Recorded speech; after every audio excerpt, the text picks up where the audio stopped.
how do you top what you do, Conrad? Right? Like, there's like, is there like a bucket? Do you have like a private little bucket list you keep in your pocket of like 4 or 5 big ideas that nobody's really thought of yet, but are really going to blow some minds? Well, I'm doing 3 of them this time. The roast of Ric Flair, I think, has an opportunity to be much bigger than maybe just wrestling fans realize, because Ric's celebrity, it's beyond just wrestling. I mean, he's a pop culture figure at this point.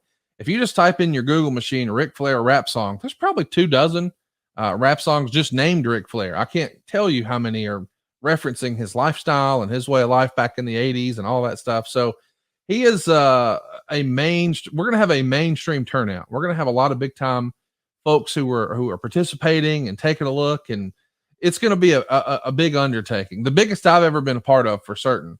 But then I've always wanted to do something with Brett celebrating SummerSlam 92, because whenever Bruce and myself and JR, whenever we would go do our podcast tours overseas, Right. man, it came up every time. I mean, that was really their major pay-per-view. And so it is an iconic moment. It's like WrestleMania 6 to me. I mean, I just can't get enough of it. So I thought, you know what? This is the right time, the right place. And we're having our old pal, Kenny McIntosh, who someone said, hey, Kenny's kind of like the Conrad of the UK. I don't know what that even means, but I'm like, Kenny, dude, you got to do this. So Kenny was all on board.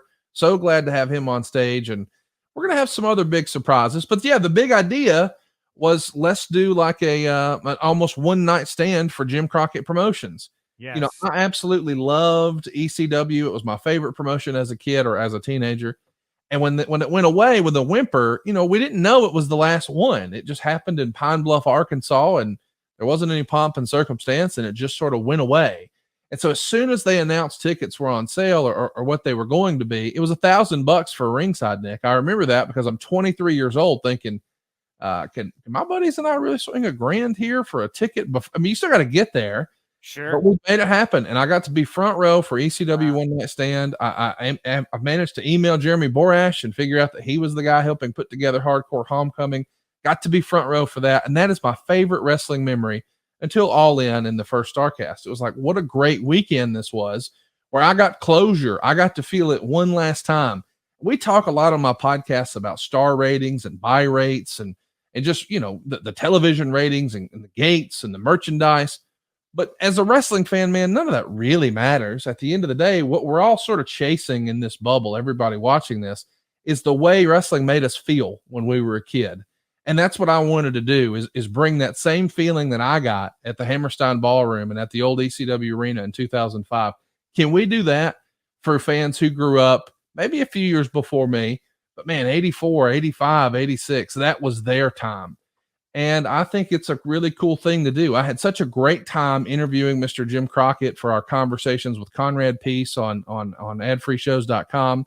Right. And we spent all of last year with Tony Schiavone on his What Happened When podcast, just episodically going through the year 1986. So I have been thinking about Jim Crockett Promotions nonstop for 2 days or 2 years.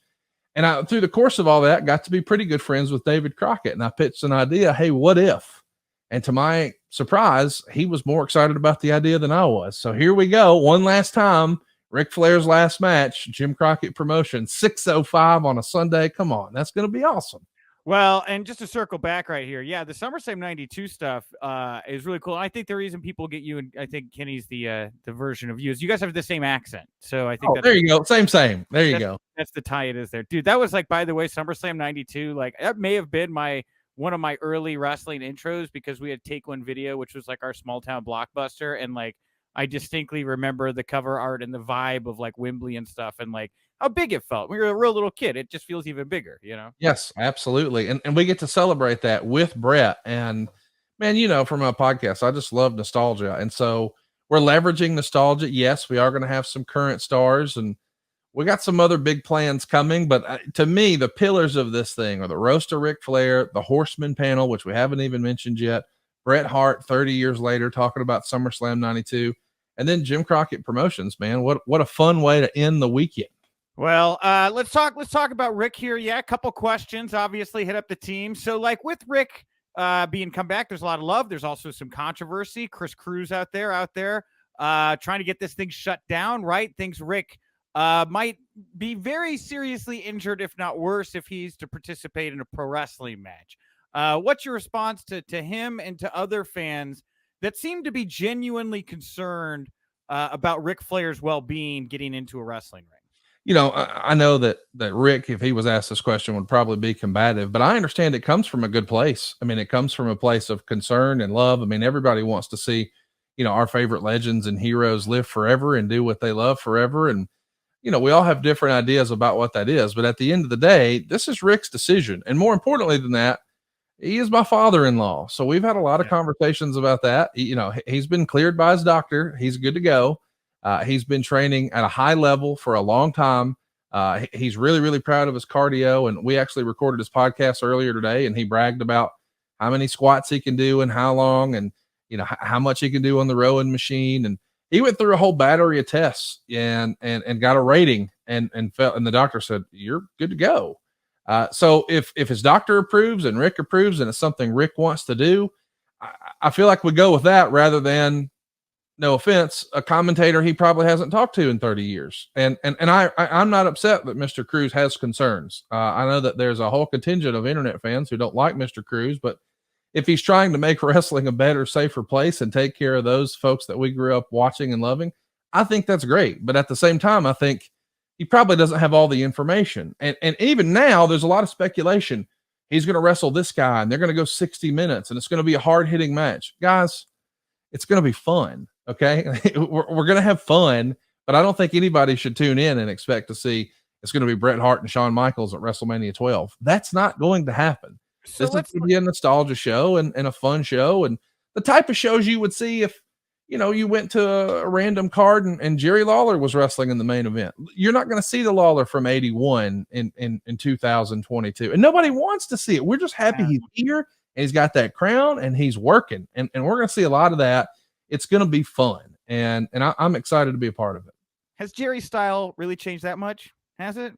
If you go back and watch some of that other stuff, man, I think you could make an argument in like 81, 82, 83. He may have been one of the best in the world. I'm largely just poking at Jerry.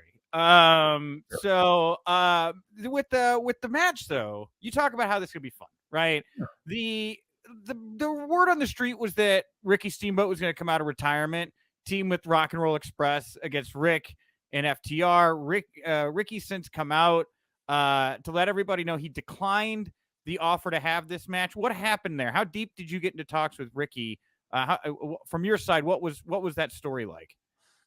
Nick, there's no way for me to have that conversation with you and not be negative or hurtful or rude or I'm not gonna comment on it, because I think a lot of Mr. Steamboat and hold him in high regard, and I know what really happened and he knows what really happened, and I'm disappointed that he put a statement out before we had an opportunity to put a bow on things, but that's not the whole story. And what the whole story is really nobody's business, I suppose. But I appreciate his body of work very much, and am always going to be a fan of his, but I'm not going to get into a he said, she said mudslinging situation when it's someone that I know, like, and trust and respect a great deal.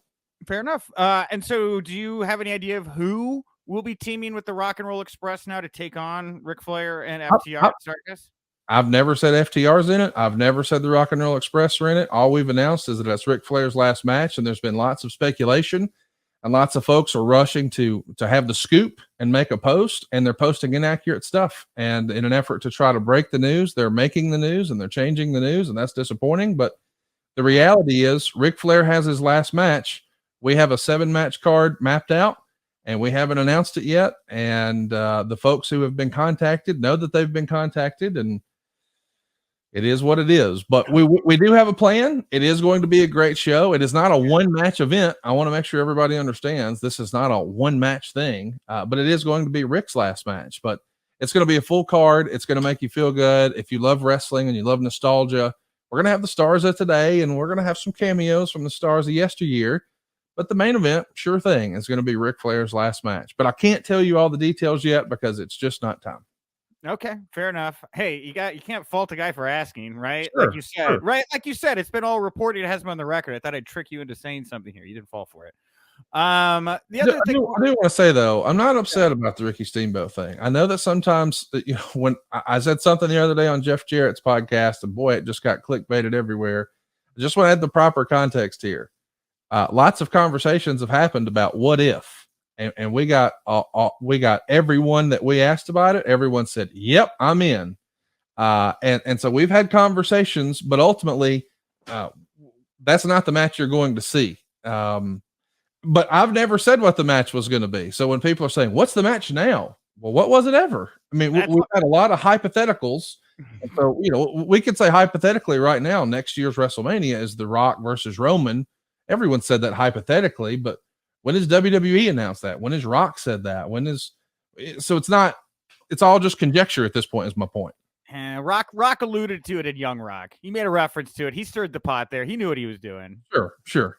I'm not going to go down that rabbit hole right now. The other thing I wanted to bring up here with Rick is obviously this is like his most high profile pro wrestling thing since the fallout from Dark Side of the Ring. Some fans are upset that Rick is, making this comeback in light of how he was portrayed in that episode. Would you like to say anything to the fans out there that are maybe more coy on Rick returning to the world of professional wrestling right now? No, I totally understand. I mean, I'm a big fan of Dark Side of the Ring and all that they do. And I think a lot of the folks who put it together, and we've worked together a lot, and on their new projects, I've been helpful behind the scenes on that and sort of helping connect the dots. And I think they're creating great content, but I also know that the story they talked about is a story that was 20 years old. They got one side of the story. They didn't get two. And, I don't know that was necessarily new information for folks who kept up with the news back then, but I would say that I don't know that the phrase comeback is really accurate. I mean, he had a Car Shield commercial airing the next week. I mean,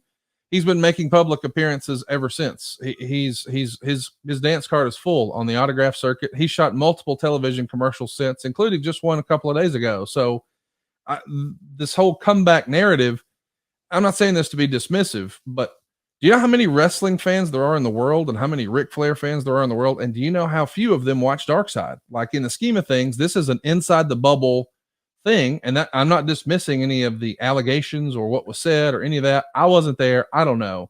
But what I do know is pop culture is still celebrating Ric Flair and never stopped. Now, some wrestling fans may have said, "Well, I don't like that behavior," and all of that. And I certainly get it. And I'm respectful of that, but I don't know what happened. I wasn't there. A lot of other folks don't know what happened. And, all this has been covered, is my point. It's not necessarily new information, but if you're a fan of Ric Flair, you've probably had to reconcile in your mind that, "Oh, I wish you wouldn't have did that," or "I wish you wouldn't have said this." And you've forgiven Rick for probably multiple things in the past. And that's what's going to make the roast fun. And it's what is the charm of the Nature Boy. To know the Nature Boy is to love him. And I think a lot of folks still do, which is clear to me based on the reception we got when we announced on Monday that he was having his last match. I mean, it went super viral. It was everywhere in every media outlet. So the idea that there's not an interest in what he does anymore is not true. But I certainly understand that in certain wrestling circles, they don't like Rick. And I get that. I understand. And I respect that. I really do.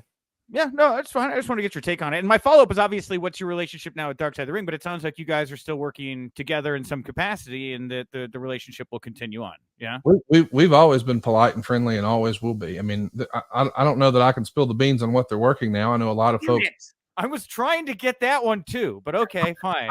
I know a lot of folks have speculated what it is, but I know what it is and who they're talking to. And a lot of the reason I know some of that is they would say, "Hey man, can you help us get a hold of so-and-so?" And it just so happens I usually can. So I've been very helpful and will always continue to support the project. And, I wish in hindsight that could have been handled a little differently, but it kind of is what it is now.